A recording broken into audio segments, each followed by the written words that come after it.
নমস্কার সবাইকে। আজকে আমরা সনাতন ধর্মের যে শাক্ত মত, শাক্ত ট্র্যাডিশন, সেটার ইতিহাস নিয়ে একটু কথা বলবো এবং আমাদের পশ্চিমবঙ্গে বা ইস্টার্ন পার্ট অফ ইন্ডিয়াতে যে দুর্গাপূজা বা শক্তি উপাসনা হয় তার সাথে কিভাবে লিঙ্কড হয়েছে, কবে থেকে শুরু হলো, সেই সব ইতিহাসগুলো আমরা একটু দেখব। সো প্রথমেই বলে রাখি যে সনাতন ধর্মের নানান ব্রাঞ্চ আছে, নানান ফিলোসফি আছে, যেটা নানান মানে আউটলুক আছে টুয়ার্ডস দ্য এই পুরো সৃষ্টিটাকে এক্সপ্লেন করার নানান পাথ আছে, যেমন বৈষ্ণবিজম, শৈভিজম, বেদান্তিজম, শক্তিজম। তো এইগুলো, এই ডিফারেন্ট ডিফারেন্ট পাথগুলো অনেকের কাছে খুব কনফিউজিং মনে হতে পারে, কিন্তু এই কোনো পাথেই কিন্তু বলা নেই যে এই পাথটাই সুপ্রিম পাথ, যে এইটাই একমাত্র সঠিক পাথ। এটাই বেসিক ডিফারেন্স সনাতন ধর্মের সাথে অন্যান্য ধর্মগুলো, অন্যান্য যে রিলিজিয়ানগুলো আছে কন্টেম্পোরারি, তার সাথে যে কোনোটাতেই বলা হয়নি যে এটাই সুপ্রিম। বরং এটা এইভাবে আমরা দেখতে পারি যে পুরো সনাতন ধর্মটা হচ্ছে একটা অপারেটিং সিস্টেম, এবং নানান নানান যে পাথগুলো আছে সেইগুলো হচ্ছে এক একটা অ্যাপ। সেই অপারেটিং সিস্টেমের মধ্যে এইগুলো ডিফারেন্ট ডিফারেন্ট অ্যাপস, বেসিক স্ট্রাকচারটা সনাতন ধর্ম প্রোভাইড করে, তার আন্ডারে নানান এই ব্রাঞ্চগুলো আছে। তো শাক্তিজম, শাক্তা ট্র্যাডিশনের ব্যাপারে বলার আগে বেসিক কিছু ডিফারেন্স আগে বলি, যে এইগুলো ফর্ম্যাল যে হিন্দুইজম তার সাথে যে ডিফারেন্সগুলো আছে শাক্ত উপাসনার, সেইটা হচ্ছে প্রথমত অন্যান্য যে বৈষ্ণিজম বলুন স্পেশালি, বা অন্যান্য যে ট্র্যাডিশনগুলোতে আছে, সেখানে বলা হচ্ছে যে এই জগৎ ব্রহ্মাণ্ড, এই জগৎটা, এই পৃথিবীটা, এটা হচ্ছে একটা ইলিউশন, মায়া, এবং সেই পরব্রহ্ম ইউনিভার্সাল কনসিয়াসনেস অবধি পৌঁছাতে গেলে আমাদের এই মায়ার যে বাঁধন, মায়ার পর্দাটাকে অতিক্রম করতে হবে। তো বেসিক্যালি অবজেক্টিভটা হচ্ছে লাইফস্টাইলে যে ওয়ার্ল্ডলি যা কিছু আছে সেখান থেকে কি করে আমরা অ্যাটাচমেন্ট কতটা কমাতে পারি। কিন্তু শাক্ত উপাসনাতে বলা হচ্ছে যে এই পৃথিবীটা তো তারই সৃষ্টি, সেই মহাশক্তির দ্বারা সৃষ্টি এই পৃথিবী, এবং এই পৃথিবীটা পারফেক্ট নয়, অনেক ইমপারফেকশন আছে। কিন্তু এই সব কিছু থাকা সত্ত্বেও আমরা এই ইমপারফেকশনটাকেই এমব্রেস করব, আমরা এটা থেকে দূরে যাব না। এই পৃথিবীর ইমপারফেকশনটা এমব্রেস করে আমরা সেই ইউনিভার্সাল কনসিয়াসনেসটা অবধি পৌঁছানোর চেষ্টা করব। এটা হচ্ছে বেসিক ডিফারেন্স। আর একটা ডিফারেন্স হচ্ছে অন্যান্য ট্র্যাডিশনে যে তিনটে গুণের কথা বলা হয়েছে, সত্য, রজ এবং তম, সেই তিনটে গুণের হায়ারার্কিতেও একটু ডিফারেন্স আছে অন্য ট্র্যাডিশনের সাথে। অন্যান্য ট্র্যাডিশনে তামসিক যে গুণ, সেটাকে সব থেকে ডার্কেস্ট, ইনার্সিয়ার যে ইয়েটা, সেইটাকে ডার্কেস্ট বলা হয়েছে, লোয়েস্ট বলা হয়েছে। রাজসিকটাকে ইন বিটুইন পাথ, এবং সাত্বিক গুণটাকে সব থেকে আইডিয়াল ধরা হয়।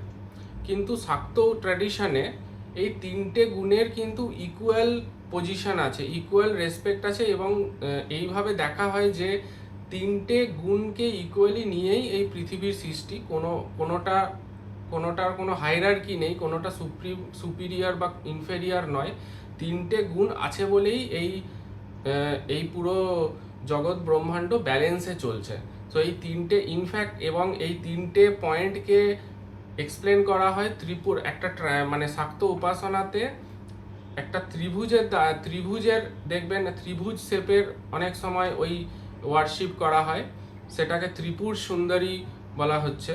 এবং অন্যান্য ট্র্যাডিশনে যে তিনটে যে সাত্বিক যে গুণ, সেটাকে মা সরস্বতী দ্বারা, রাজসিক গুণটাকে মা লক্ষ্মী দ্বারা, এবং তামসিক গুণটাকে মা কালী দ্বারা রিপ্রেজেন্ট করা হয়। এবং এই ইনফ্যাক্ট তামসিক গুণ মা কালীর ওটাকে সব থেকে বেশি পাওয়ারফুল হিসাবে ওয়ার্শিপ করা হয়, পাওয়ারফুল ধরা হয়।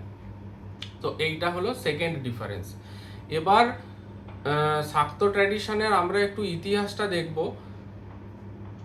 ঋগ্বেদে আমরা দেবী সুক্তম বলে একটা অধ্যায় আছে, সেখানে আমরা একটা অল সুপিরিয়র ফিমেল গডেসের উল্লেখ পাই, এবং তারপরে কিন্তু সেইভাবে কিন্তু মানে দেবী শক্তির ওয়ার্শিপের অতটা চলন ছিল না, শুধু ওইটুকু উল্লেখই পাওয়া গেছে। দেবী শক্তির উপাসনার চলন শুরু হয় গুপ্তা পিরিয়ড থেকে, কিন্তু সেই গুপ্তা পিরিয়ডেও যে দেবী শক্তির উপাসনা করা হয় সেটা আজকে আমরা মানে যে দেবী শক্তি মেনলি আমরা পশ্চিমবঙ্গে মা দুর্গার পূজা করা হয়, সেই মা দুর্গার কিন্তু কোনো উল্লেখ ছিল না।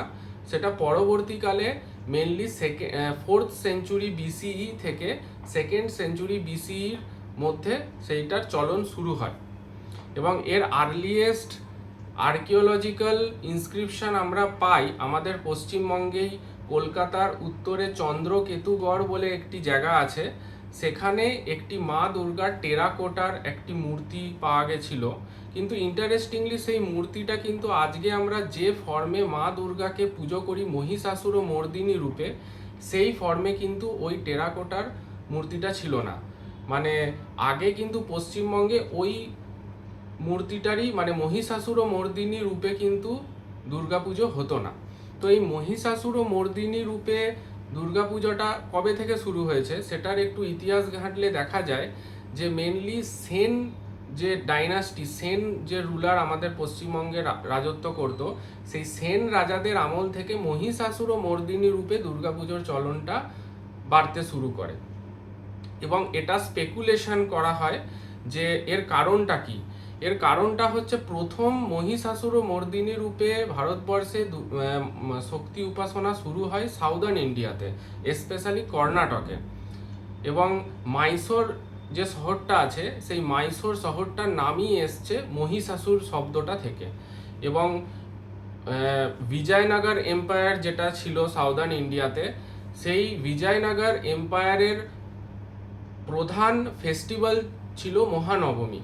মহানবমীর দিনে মহিষাসুর ও মর্দিনীর সেই পুজোটা হতো। এবং বলা হয় যে সেন রুলার যারা পশ্চিমবঙ্গে এসেছিল তারা অ্যাকচুয়ালি কর্ণাটক থেকে এসেছিল, এবং সেখান থেকেই তারা তাদের নিজস্ব ট্র্যাডিশনটা এনেছিল, এবং তারপর থেকেই পশ্চিমবঙ্গে মহিষাসুর ও মর্দিনী রূপে মা দুর্গার পুজো শুরু হয়। এবার আমরা দুর্গা পুজো যে করা হয় তার কিছু মানে তার ট্রু এসেন্সটা কয়েকটা উদাহরণ দিয়ে একটু বোঝার চেষ্টা করব।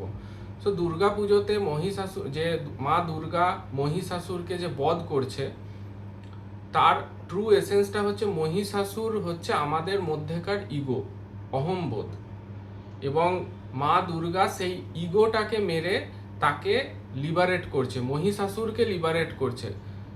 কারণ বিসর্জনের দিন মানে মহিষাসুর বধের পরে আপনারা মনে করবেন যে বিসর্জনের দিন কিন্তু মহিষাসুরকেও পুজো করা হয়, কারণ তাকেও একটা যেহেতু সেই নিজের ইগোটা থেকে লিবারেটেড হচ্ছে, তো তাকেও একটা পবিত্র রূপে পুজো করা হয়। এবং এর আরেকটা উদাহরণ হচ্ছে যে মা দুর্গার মূর্তিটা যখন তৈরি হয়, প্রথম যে মাটিটা, সেই প্রথম মাটিটা একটা বেশ্যা বাড়িতে গিয়ে সেইখানের মাটিটা নিতে হয়, এরকম একটা ট্র্যাডিশন আছে।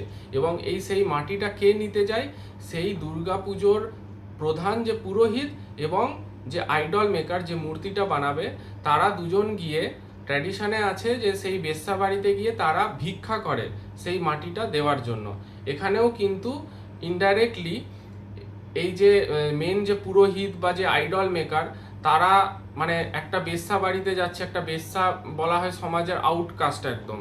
তো তারা তাদের যে একটা ব্রাহ্মণ পুরোহিত, তাদের যে একটা মানে পজিশন, সেই পজিশনটা থেকে নিচে নেবে, নিজের অহংকারটাকে ইগোটাকে বিসর্জন দিয়ে সেই বেশ্যা বাড়িতে গিয়ে ভিক্ষা চায়। সেইখানেও একটা আমরা এর মানে ট্রু এসেন্সটা এই কারণে ওই ট্র্যাডিশনটা বানানো হয়েছে।